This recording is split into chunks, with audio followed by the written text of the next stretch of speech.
During the summer of 2003, events in the northeastern United States involving a strange, human-like creature sparked brief local media interest before an apparent blackout was enacted. Little or no information was left intact, as most online and written accounts of the creature were mysteriously destroyed. Primarily focused in rural New York State and once found in Idaho, self-proclaimed witnesses told stories of their encounters with a creature of unknown origin. Emotions ranged from extremely traumatic levels of fright and discomfort to an almost childlike sense of playfulness and curiosity. While their published versions are no longer on record, the memories remained powerful. Several of the involved parties began looking for answers that year.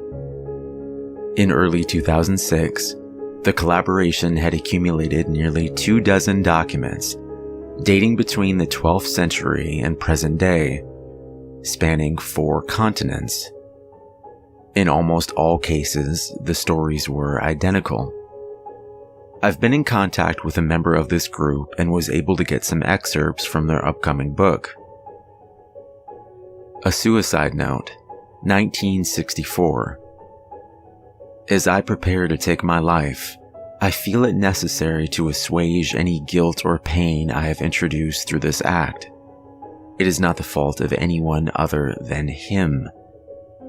For once I awoke and felt his presence, and once I awoke and saw his form, and looked into his eyes. I cannot sleep without fear of what I might next awake to experience. I cannot ever wake. Goodbye. Found in the same wooden box were 2 empty envelopes addressed to William and Rose, and 1 loose personal letter with no envelope. Dearest Linny, I have prayed for you. He spoke your name. A journal entry, translated from Spanish, 1880. I have experienced the greatest terror. I see his eyes when I close mine. They are hollow, black. They saw me and pierced me. His wet hand. I will not sleep.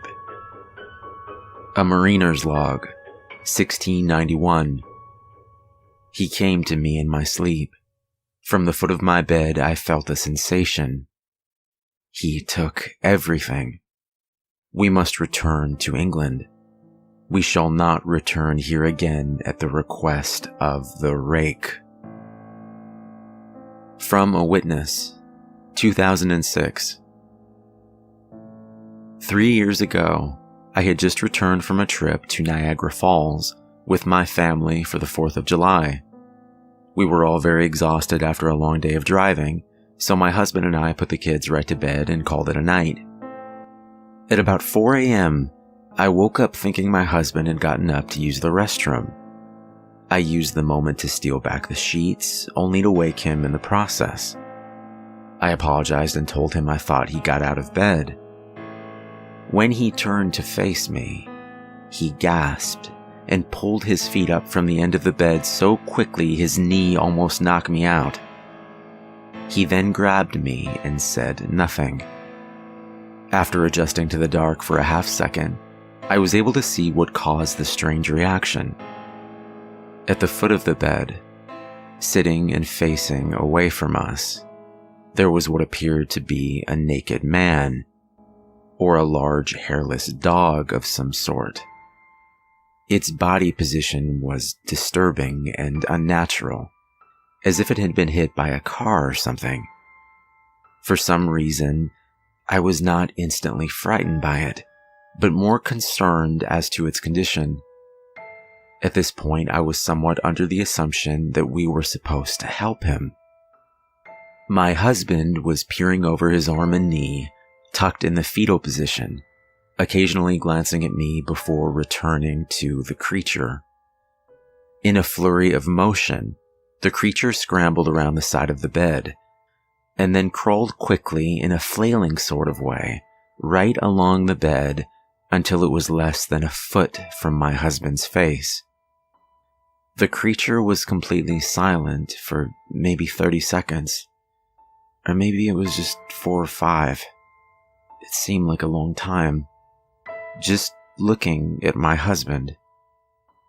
The creature then placed its hand on his knee and ran into the hallway leading to the kids' rooms. I screamed and ran for the light switch, planning to stop him before he hurt my children. When I got to the hallway, the light from the bedroom was enough to see it crouching and hunched about 20 feet away.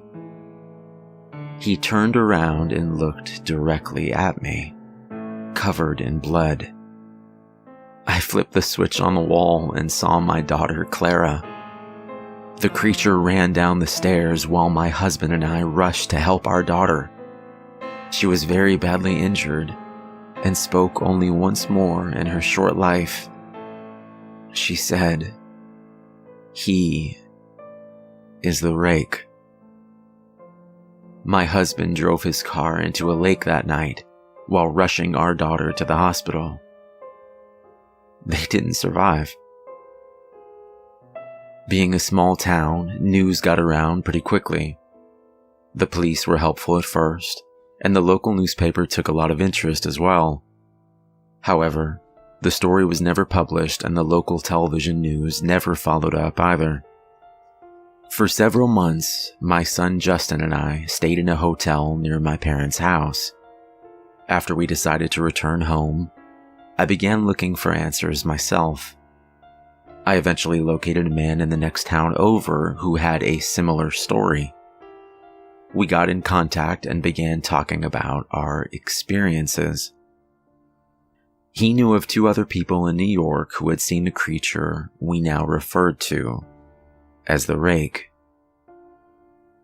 It took the 4 of us about 2 solid years of hunting on the internet and writing letters to come up with a small collection of what we believed to be accounts of the Rake. None of them gave any details, history, or follow-up. One journal had an entry involving the creature in its first 3 pages, and never mentioned it again. A ship's log explained nothing of the encounter, saying only that they were told to leave by the Rake. That was the last entry in the log. There were, however, many instances where the creature's visit was one of a series of visits with the same person.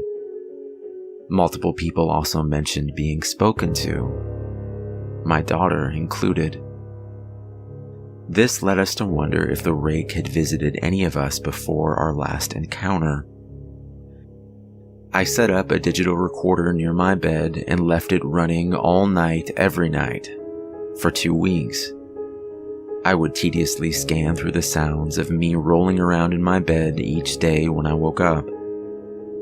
By the end of the 2nd week, I was quite used to the occasional sound of sleep while blurring through the recording at 8 times the normal speed. On the first day of the 3rd week, I thought I heard something different. What I found was a shrill voice. It was the Rake. I can't listen to it long enough to even begin to transcribe it. I haven't let anyone listen to it yet. All I know is that I've heard it before, and I now believe that it spoke when it was sitting in front of my husband. I don't remember hearing anything at the time, but for some reason, the voice on the recorder immediately brings me back to that moment. The thoughts that must have gone through my daughter's head still haunt me to this day. I have not seen the Rake since he has ruined my life, but I know that he has been with me in my room while I slept. I know and I fear that one night I'll wake up and I'll see him staring right back.